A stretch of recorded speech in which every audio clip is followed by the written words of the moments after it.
Egypt was an amazing civilization. I didn't It say was not created by black Africans. I'm sorry. It wasn't? Who created it? People who are white.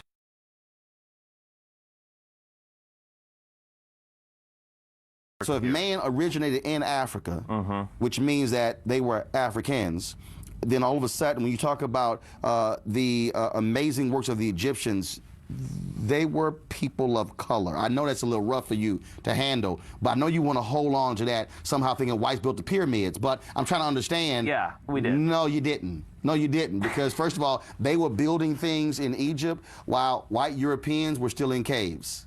That's a fact. That's a fact. Absolutely true. First of all, the greatest genius when it came to the building of the pyramids, do you know what those are white people, by the way. Who are white people? The Egyptians are not African. I'm sorry. Do you know where Egypt is? Yes, it's in North Africa. Many of the early archaeologists came to the study of ancient Egypt and ancient Nubia from the perspective of Semitic languages or the study of the Hebrew Bible. And it was very important to them to bring Egypt specifically into the sphere of biblical studies. And so they had to carve Egypt away from Africa to bring it into that sphere. And the way that they did that was they used race.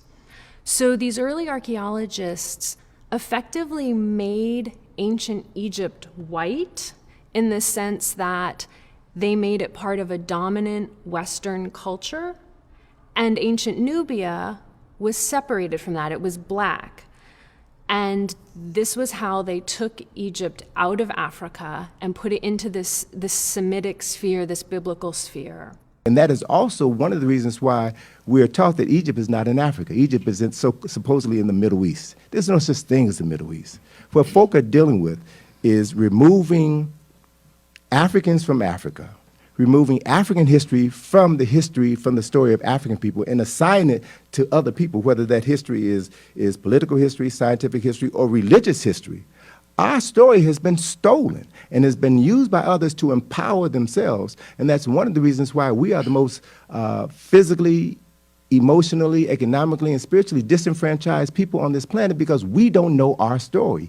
We listen to everyone else's interpretation of us, and all of those interpretations present us at our lowest. So until we can step back and be courageous enough to identify that African that is in us and begin to see the world through their eyes, we will always be inferior to others. Those old ideas about black inferiority were completely wrong, without foundation. As it happens, modern science has given us a vast fund of new and reliable knowledge which shows that the black peoples do indeed have a history of their own, as rich and strange, as long and sometimes surprising as any major branch of the human family.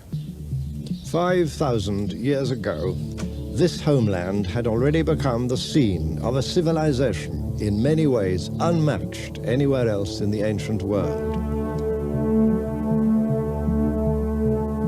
This is where we have to begin, in the Egypt of the pharaohs, in the African land that was the gift of the god of the Nile. Now, you are right here at the pyramids. The outer casing of these pyramids are 5 tons each, and the inner casing are 50 tons each.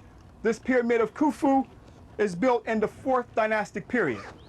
There were no people at this particular time called Jews who built the pyramids, and definitely not Makan Begin. Makan Begin is an Ashkenazi Jew from Poland, and he stood here right where you are now and said his people built the pyramids. But he's able to tell the world that because of the power that they have inflicted upon other people to force that story on other people. So we come back here to tell the truth. But the discovery of the tombs of the pyramid builders reconstruct history and tell us that the builders of the pyramids were Egyptians and the builder of the pyramids were not slaves. The Western concept that these were built by slaves that were badly treated has to be abandoned. And no, it was not built by Jews when they were enslaved in Egypt. Jews were never enslaved in Egypt. Jewish scholars are beginning to acknowledge that historical reality. So if the Jews were enslaved in Egypt and the pyramid was built 2400 BC before Abraham was born, then how can the Jews create something before they came into existence? When you study our story, our history, you realize that other people's story just does not hold up. And that in and of itself is a mind-freeing experience. So we come back here for an eyewitness account, and let's go up closer so we can feel the stones and touch it, because you're actually feeling the stones, the master builders of your ancestors who built this. And I'm saying somebody knows something about us that we don't know about ourselves and definitely don't want us to know.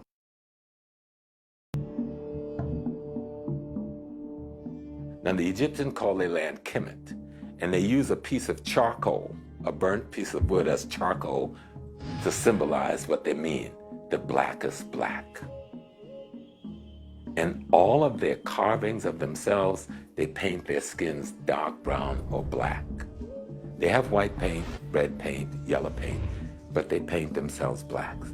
How anyone in the world, with so much information available for the public to see, can even be under any illusions that the Egyptian was even light-skinned?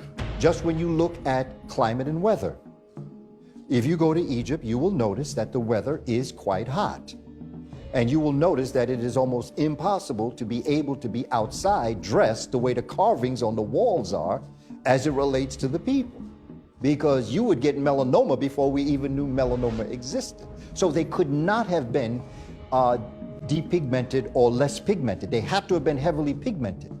So what we have then is various eyewitness descriptions where people visited Egypt and they left an account of the Egyptians in their texts. So what you have is people like Herodotus, who describes them as black-skinned and woolly-haired. Galen, who describes them as having short, black, dry, and brittle hair. Not to mention, as Dr. Clark has taught us, where in the world did they do what they did in Africa? He used to say, are you telling me that Eurasians came out of Europe and built Africa up, but never went back to Europe to develop their civilizations the way they did in Africa? Or does it make sense that it was built up in Africa and it was sporadically brought across the globe to China and to Iraq and to Iran and into Europe, where you have the Stonehenge? Would that make better sense? So the answer is, there is no question at this point. Egyptians are black. The real Egyptians are black, because the real Egyptians, they are real Africans. So those people in Lower Egypt, you see in Cairo, Alexandria, and the Falahins area, they were mixed between the Turkish, Mamluks, French, English, Romans.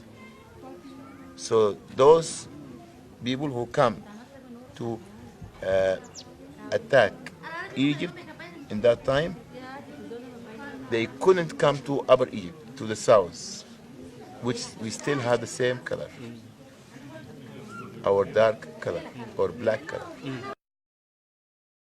Now, just for the education of our viewership, why don't you share with us a breakdown of Egypt as it is today, insofar as blacks or combinations thereof of European descent and what have you? We don't have Egyptians of European descent in Egypt. We have a population which is basically which is basically a mixture of ancient Egyptian blacks who intermarried with Arabs right after the Arab conquest.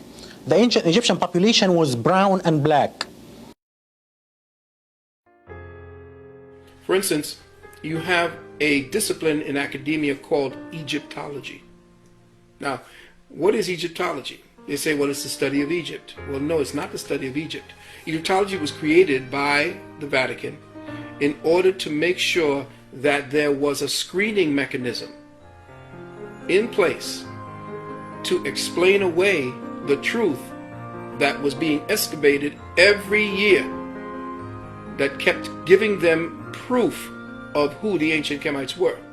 So Egyptology and Egyptologists are essentially agents of this information. Where else do you see a society, a people, and a way of life actually become a science? Unless you have specific purposes to make sure that the information that you are gathering on those people are given the proper perspectives to maintain the lie. So you don't get an Americology, you don't get Europology, you don't get Russiaology. Richard Pryor, right? When he had his special back in 1977, there's a scene. They only allowed him to do 5 shows. In fact, they were rather ignorant because it took them 5 shows to realize what the brother was really doing. Richard Pryor, there's a scene where he goes in to the pyramids, and he is carrying the bags of the archaeologists and the anthropologists who are of European descent. And they're talking amongst themselves about what this find is and its importance, the greatness of it. And Richard Pryor is in this temple looking all around, and he begins to say, but all these people are black. He said, look at that guy over there, that guy look like my uncle. And he's just, you know, I mean, it's humorous, but what Richard Pryor is actually talking about is that, you know, these are black people in these pyramids, and these are the people that built these pyramids. He's saying, wait a minute, these people... And then all of a sudden, the camera begins to show the anthropologists of European descent, and they start to nudge each other because they realize, hey, you know, the guy carrying the bags is looking around and he's learning some things in here. So very quietly, you see them backing out of the pyramid, right? And Richard Pryor is still there talking about how great the pyramid is, and then all of a sudden, they show you the door close, and all of a sudden the scene goes black. Which means that was the blackout on the information for black folk to understand their history. This is what Richard Pryor was dropping on us in 1977. This is what actually has happened. Richard was telling us, this is what has happened to us. Because as you become conscious, and brother becomes conscious, and as a community we become conscious, the Europeans who know this are beginning to realize. So they're trying to shut the door on us. After visiting Egypt, white scholar Count Constantine Duvalny wrote, "Just think, the race of black men today, our slave and object of our scorn, is the very race to which we owe our arts, sciences, and even the use of speech."